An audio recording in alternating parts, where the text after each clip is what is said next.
Good morning, everyone. I'm here about to enter a meeting shortly at the office.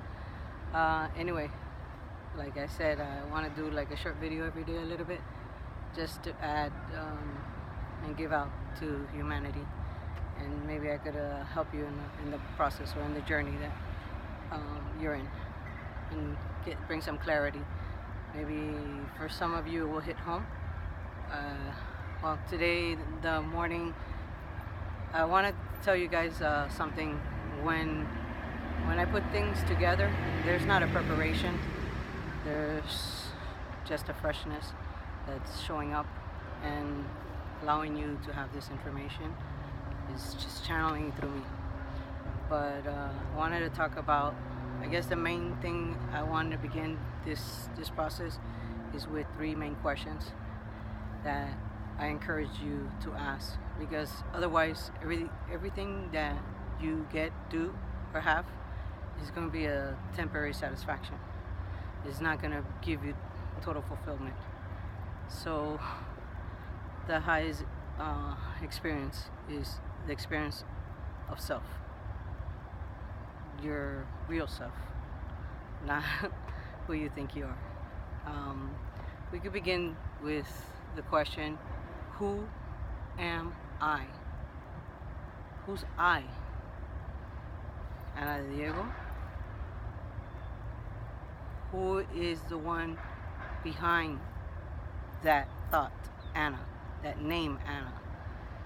So this is for you to further dig in and take a journey into this question.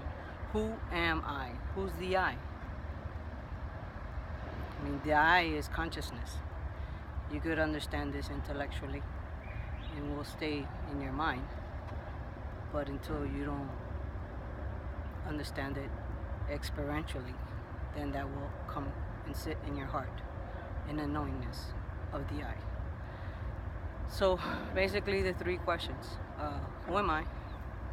Why am I here? Here in my job, here in this relationship, here in this country, here in this family.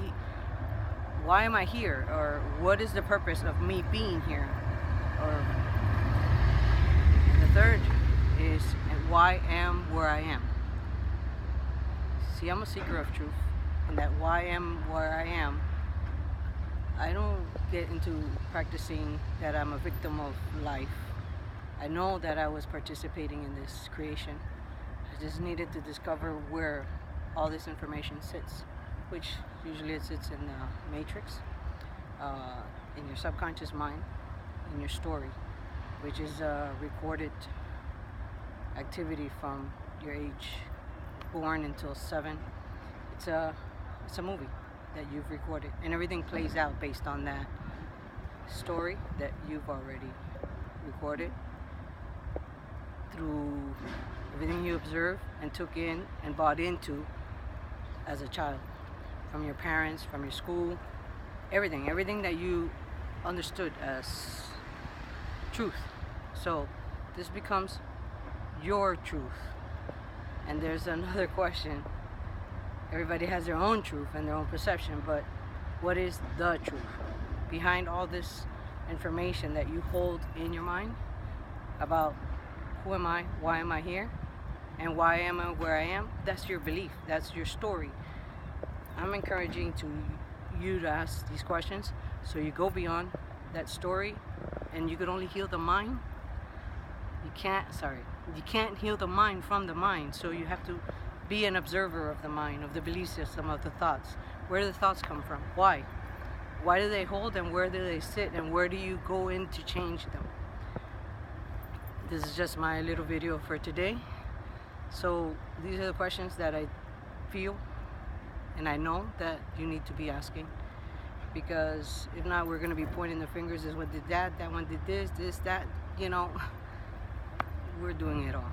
I swear. I don't know how to explain it, that we need to take responsibility for our reality. We don't need to do a damn thing. You could stay in your same, you could complain about it too. I mean, it's crazy doing the same thing, but eventually you're gonna say, hey, wait, this is circular. It keeps happening. It keeps repeating itself.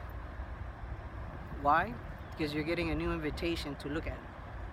What you look at disappears, and we need to look at it. That's the only way we're going to transform our reality, is by observing it. We are the observer of us.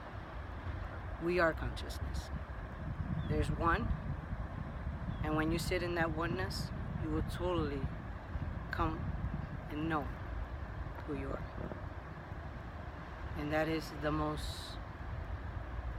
rewarding experience in the human experience. Thank you. Peace out.